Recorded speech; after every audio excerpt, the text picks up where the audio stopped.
बिस्मिल्लाहिर्रहमानिर्रहीम। अस्सलाम वालेकुम नाज़रीन, मैं हूं doctor Mohammad Salim and welcome to the show. Pakistani prime minister Imran Khan ने बात की है कि पाकिस्तान पाक अफ़गान जो बॉर्डर है ड्यूरेंट लाइन, इसको बंद कर देगा अगर अफ़गानिस्तान के अंदर तालिबान ने लड़ाई मार कुटाई जारी रखी। एक तरफ तो ये बातचीत है पाकिस्तान की, दूसरी तरफ इमरान खान ने बहुत ही उम्दा पहली दफ़ा पाकिस्तानी तारीख में इतना क्लियर कट स्टैंस लिया है कि हम अमेरिका को अड्डे नहीं देंगे, हम अमेरिका के साथ बराबरी की बुनियाद पे इज़्ज़त के साथ रिलेशनशिप कायम रखेंगे। ये बहुत ही खूबसूरत बात है। ज़बरदस्त इमरान खान ने एक ये पाकिस्तान की पॉलिसी को जो है ना वाज़े किया। उसके साथ साथ आप ये देखें कि जो अफ़गान सदर है अशरफ गनी और डॉक्टर अब्दुल्ला, ये दोनों अमेरिका गए हैं। अमेरिकन सेक्रेटरी डिफेंस से, अमेरिकन प्रेसिडेंट से इनकी मुलाकात हुई है। दर हकीकत ये उधर गए हैं अपनी नौकरी सीधी करने के लिए, और अफ़गानिस्तान की जो अभी फ्यूचर गवर्नमेंट बननी है इसके अंदर अपना रोल रखने के लिए कि अमेरिका इनको किसी न किसी तरीके से ओबलाइज कर दे। और ऐसी सूरत में अमेरिका कह रहा है और पाकिस्तान भी कह रहा है कि जी इधर उनको ब्रॉड बेस्ड हुकूमत कायम करनी चाहिए तालिबान को। अभी उन्होंने क्या हुकूमत कायम करनी है, उन्होंने शरिया नाफज करनी है, उन्होंने जमहूरियत नाफज करनी है, ये तो इस्तेहकाक है अफ़गानिस्तान के लोगों का। कोई बंदा उसको कोई हुकूमत, ना पाकिस्तान, ना रूस, ना चीन, ना तुर्की, ना ही भारत, कोई भी उनको डिक्टेट नहीं कर सकता कि वो उधर जमहूरियत नाफज करें। देखिए अमेरिका अभी ये बात करे कि तालिबान जो है वो अफ़गानिस्तान में जो है वो लड़ाई मार कुटाई ना करें अफ़गान नेशनल आर्मी के ख़िलाफ़ या दूसरे जो अभी उनकी मिलिशियाज बन चुकी हैं, तो सबसे पहली बात तो ये है कि अमेरिका जमहूरियत की अभी बात कर रहा है और ये 20 साल अफ़गानिस्तान में जमहूरियत कायम करने के लिए पूरी दुनिया की मशीनरी लेके आके लड़ता रहा है। क्या ये जमहूरियत कायम कर सका है? इसने लड़ाई की है, लड़ाई अमेरिका ने शुरू की है। देखें जब 9/11 होता है और उस 9/11 की अमेरिका वजह ये बताता है ये उसामा बिन लादेन और उसके लोगों ने किया है। तो उस टाइम जो मुल्ला उमर थे, अमीरुल मुजाहिदीन, जो अफ़गानिस्तान के सरबराह थे, उन्होंने अमेरिका को ये कहा था कि भाई ये बातचीत हम डायलॉग से कर लेते हैं, जो भी मसला है अगर आपके पास उसामा बिन लादेन की इन्वॉल्वमेंट के सबूत हैं तो ले आएँ। अगर उसामा बिन लादेन कल्प्रिट हुआ तो हम आपको हैंड ओवर कर देंगे। अगर आप हमारे से डायरेक्ट बातचीत नहीं करना चाहते, किसी थर्ड पार्टी को ले आएँ या जो इंटरनेशनल कोर्ट ऑफ जस्टिस है उधर इस केस को ले जाते हैं ताकि जो हक हो उसके ऊपर बातचीत हो जाए और ये टेबल के ऊपर बैठ के हम बातचीत कर लें। लेकिन उस टाइम तो अमेरिका ने टेबल पे बातचीत नहीं की। उस टाइम तो अमेरिका ने यूनाइटेड नेशन को भी धमकी दे दी कि भाई हमने अफ़गानिस्तान के ऊपर जाके अटैक करना है, हमें आप इसकी मंजूरी दें। अगर आप मंजूरी नहीं देंगे तो हम अफ़गानिस्तान के ऊपर यूनिलेटरल अटैक कर देंगे। और अमेरिका ने यूनिलेटरल अटैक किया और ये 20 साल ये हमले करते रहे और इनके हमलों को डायलॉग से नहीं रोका तालिबान ने। अभी ये जो बातचीत कर रहे हैं ना, डायलॉग, भाई ये जितना डायलॉग को ख़त्म किया अमेरिका ने, नेटो ने, इंटरनेशनल सिक्योरिटी असिस्टेंस फोर्स ने, इन्होंने आगे एग्रेशन नाफज किया है इस पूरे रीजन के अंदर और उस एग्रेशन को काउंटर किया है अफ़गानी तालिबान ने। और ये जो उन्होंने रोका है, उन्होंने बातचीत से, खिताबात से, तकरीरों से, मुज़ाकरात से तो नहीं रोका, उन्होंने आगे से लड़ाई की है और इनको डिटर किया है और आखिरकार इतना मजबूर कर दिया है कि अमेरिका एक ह्यूमिलेटिंग अपनी डिफीट लेके इधर से एक बहुत ही डिसरिस्पेक्टफुल एग्जिट कर रहा है। ऐसी सूरत में अभी आप कहें कि अफ़गानिस्तान के अंदर आपने जमहूरियत नाफज करनी, तालिबान कहते हैं हमने शरीयत नाफज करनी है, उनका फड्डा ही शरीयत पे था। भाई शरीयत को ख़त्म करने के लिए आप आए, जमहूरियत नाफज करने के लिए, लेकिन वो आप नहीं कर सके, पूरी दुनिया ने ज़ोर लगा लिया। अभी जमहूरियत तो ये कहती है, इसके साथ एक और बात, जमहूरियत कहती है जो अक्सरियत की राय दही हो उसका आप एहतराम करें और जो अक्सरियत चाहे उस पर अमल करें। भाई अक्सरियत तो अफ़गानिस्तान की तालिबान के पास है, वो कह रहे हमने शरिया नाफज करनी है, हमने जमहूरियत नाफज नहीं करनी, तो जो अक्सरियत है अफ़गानिस्तान की उसका फिर एहतराम करें, नंबर 1।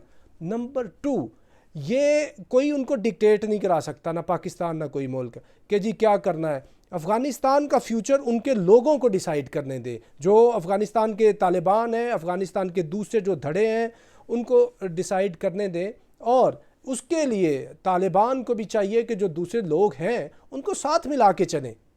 और इसके साथ साथ अगर वो ये समझते हैं कि नहीं जी, हमने अपने मुस्तकबिल का फ़ैसला ख़ुद करना, पाकिस्तान ने फैसिलिटेट कराया, अमेरिका ने किया, दूसरे जितने रशिया चाइना है ये हमें सपोर्ट कर रहे हैं, लेकिन जो डिसाइड करना है फ्यूचर इसका वो हम करेंगे, हमने शरिया नाफज करनी है, जमहूरियत नाफज करनी है, तो ये उनका फ़ैसला है। लेकिन दूसरी तरफ एक और बात, अगर वो ये करते हैं कि जनाब इनको दूसरे जो उनके फैक्शंस हैं उनको नहीं शामिल करते हुकूमत के अंदर, तो उन्होंने अपने मलिशियाज़, प्राइवेट मलिशियाज़ अफ़गानिस्तान में बन चुकी हैं। ताजिकिस्तान के बॉर्डर पे भी लड़ाई हो रही है, और पाकिस्तान के साथ जो उनकी बॉर्डर है अफ़गानिस्तान की, उसके ऊपर तो तालिबान का काफ़ी होल्ड है। लेकिन अगर तालिबान उनको शामिल नहीं करते तो फिर उनको सपोर्ट करेगा इंडिया वंस अगेन, और उधर से आके फिर अमेरिका भी सपोर्ट करेगा। और मैं अमेरिका की अभी आपको बात बताऊं कि जो रशिया की अफ़गान रशियन वॉर हुई है, जो 5-5.5 लाख फ़ौज के साथ रशिया की जब पिटाई हो गई थी तो वो अफ़गानिस्तान से निकल गया था, लेकिन अमेरिका नहीं निकलना चाह रहा, इतनी ह्यूमिलेटिंग डिफीट खा के भी नहीं निकलना चाह रहा। वो चाह रहा है कि मैं अफ़गानिस्तान में इन वन वे और दी अदर रहूँ। वो उसने अपने इधर कोई 18 से 20 हज़ार जो मर्सनरीज़ हैं, सिक्योरिटी कॉन्ट्रैक्टर्स हैं, वो इधर रखे हुए हैं कि वो अफ़गानिस्तान के अंदर इंस्टेबिलिटी करेंगे। और उसके साथ साथ इंडिया जो है, अभी मैं इंडिया की इस सारी सूरत हाल में आपको बात वाज़े करता चलूँ कि इंडिया अफ़गानिस्तान का पार्ट ऑफ द प्रॉब्लम है, ये पीस का स्पॉइलर है, पीस को स्पॉइल कर रहा है अफ़गानिस्तान के अंदर। इंडिया एक तरफ तो इतने अरसे के अंदर जितनी वॉर ऑन टेरर चली है, ये तो जो हामिद करज़ई की हुकूमत है, ये अशरफ गनी की हुकूमत है, ये जितने लोग हैं इनके साथ इनका बहुत अच्छा रिलेशनशिप रहा है। दूसरी साइड पे इन्होंने तालिबान से भी बात करने की कोशिश की है, यानी इंडिया दोनों किश्तियों में पैर रख रहा है। अभी इंडिया को फैसला ये करना होगा कि उसने जाना किधर है। इंडिया कंफ्यूज्ड है, इंडिया चाह रहा है कि किसी ना किसी तरीके से वो अफ़गानिस्तान के अंदर अपना रोल रखे, और ये रोल रख के वो पाकिस्तान में शरारत करनी चाह रहा है। आप देखें कि जो हिंदुस्तान है वो चाणक्य की फ़िलासफ़ी के ऊपर कायम है। चाणक्य की फ़िलासफ़ी ये है कि आपने अपने हमसाए के हमसाए से ताल्लुकात अच्छे रखने। हमसाए का हमसाया अफ़गानिस्तान है, उधर से बैठ के ये पहले टेररिज्म कराते रहे, अभी टेररिज्म फिर कराएंगे। और ये इन्होंने इतने कॉन्सुलेट्स बनाए हुए थे और ये सारी चीज़ें पहले करते रहे और अभी भी उधर से करना चाह रहे हैं। लेकिन ये हिंदुस्तान की भूल है। ये तालिबान का अगर पूरा रोल ना हुआ, पूरी हुकूमत उनके पास ना भी हुई, तो अक्सरियत उनके पास होगी। और तालिबान का और हिंदुस्तान का, हिंदुओं का और इन अफ़गानियों का, पुरानों का, इनका आपस में बहुत ज़्यादा क्लैश रहा है, आइडियोलॉजिकल क्रैश रहा है। देखें, ये जो पूरा सिलसिला है ना पहाड़ी, इसको कहते हैं कोहे हिंदू कुश, यानी वो पहाड़ी सिलसिला जो हिंदुओं को मारता है, हिंदू कुश, वो सिलसिला जिधर हिंदुओं को मारा जाता था। यानी ये इधर से इंडिया से जाते थे अफ़गानिस्तान वाली साइड पे और इनको इधर स्लॉटर किया जाता था। तो अभी भी जो अफ़गानी तालिबान है वो उनकी इनके साथ ना ही आइडियोलॉजिकल ना ही वर्किंग कोई किसी किस्म की कोई रिलेशनशिप नहीं है। लेकिन इंडिया फिर भी अपनी रिलेशनशिप चाह रहा है कि किसी ना किसी तरीके से उधर रहे, वो उधर रह के ये पाकिस्तान में इंस्टेबिलिटी कराए। और दूसरी तरफ अगर इंस्टेबिलिटी रहती है अफ़गानिस्तान में तो ये अमेरिका के इंटरेस्ट के अंदर है, क्योंकि चाइना जो है इधर सी पैक लेके आ रहा है। अगर वो अफ़गानिस्तान इनस्टेबल होगा तो सी पैक कामयाब नहीं हो सकेगा, बेल्ट एंड रोड इनिशिएटिव कामयाब नहीं हो सकेगा। $400 बिलियन की इन्वेस्टमेंट है अमेरिका चाइना कर रहा है ईरान के अंदर, और वो अगर ईरान के अंदर इतनी बड़ी इन्वेस्टमेंट करने जा रहा है तो उसके लिए तो फिर अफ़गानिस्तान का स्टेबल होना बहुत ज़रूरी है। अगर अफ़गानिस्तान स्टेबल नहीं होता, ना उधर वो अपनी इन्वेस्टमेंट कर सकेगा, ना ही सी पैक को इतना वो ऑपरेशनल कर सकेगा।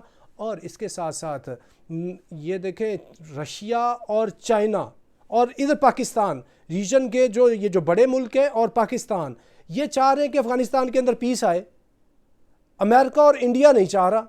और इनके जो उधर पपेट्स बैठे हुए हैं, ये अशरफ गनी और ये लोग जो पाकिस्तान के ख़िलाफ़, उनका इतना वो यानी कि ज़हन ख़राब है कि वो हर वक्त जहर उगलते रहते हैं। कभी अपने नेशनल सिक्योरिटी एडवाइज़र से, ये जो हमदुल्ला मोहिब है, वो कभी बात करता है, कभी अमरुल्लाह सालेह बात करता है पाकिस्तान के ख़िलाफ़। तो ऐसी सूरत हाल में पाकिस्तान को ये चाहिए कि जो अफ़गानिस्तान के लोग हैं उनको ये कहें कि हम आपको जितना फैसिलिटेट कर सकते हैं उतना करें। पाकिस्तान उनको ये बावर ना कराए कि भाई अगर शरिया आ गई तो फिर हम आपके साथ ताल्लुकात नहीं रखेंगे, अगर भाई आ गई तो फिर आप क्या करेंगे, क्योंकि वो 20 साल शरिया को उधर नाफज करने के लिए, अपना क्या कहते हैं कि हुकूमत चलाने के लिए जो उनको कोड ऑफ कंडक्ट चाहिए वो शरिया वो चाहते हैं। 20 साल उन्होंने अमेरिका से लड़ाई कर ली है और वो उस बात से नहीं हटे कि अभी आपकी बात मान के वो हट जाएंगे। देखें उस टाइम बाद जब इनकी गवर्नमेंट थी उधर अफ़गानी तालिबान की, उस टाइम इसको रिकग्नाइज़ किया था पाकिस्तान ने, सऊदी अरब ने और यूएई ने। पूरी दुनिया के किसी मुल्क ने रिकग्नाइज़ नहीं किया था। तो तालिबान को भी चाहिए कि वो इसको रिव्यू करें, क्योंकि अगर इधर दोबारा से इनकी इस्लामी हुकूमत कायम हो गई तो पूरी दुनिया फिर प्रोपेगेंडा करना शुरू कर देगी। किसी ना किसी तरीके से ये जो इनके दूसरे फैक्शंस हैं उनको थोड़ा बहुत बीच में एडजस्ट करें, और अगर इनकी ब्रॉड बेस्ड हुकूमत होगी तो पाकिस्तान में भी पीस आएगा। अगर ब्रॉड बेस्ड हुकूमत नहीं होती, खाली तालिबान की हुकूमत होती है, तो जो अदर फैक्शंस हैं वो हिंदुस्तान और अमेरिका से मिलकर दोबारा पाकिस्तान में क्या कहते हैं वो इंस्टेबिलिटी क्रिएट करा सकते हैं। तो ये ऐसी एक पेचीदा सूरत हाल है। ख़ित्ता जो है इस टाइम वो एक सीरियस सूरत हाल का शिकार है, और पाकिस्तान को बहुत ही वाइजली इधर चलना होगा कि अफ़गानिस्तान का जो मामला है इसमें मैक्सिमम आपने साबित करना है आप न्यूट्रल हैं और आप पीस चाहते हैं अफ़गानिस्तान के अंदर। 30 लाख हमारे पास पहले मुहाजिरीन है और अभी हम मज़ीद बोझ नहीं बर्दाश्त कर सकते।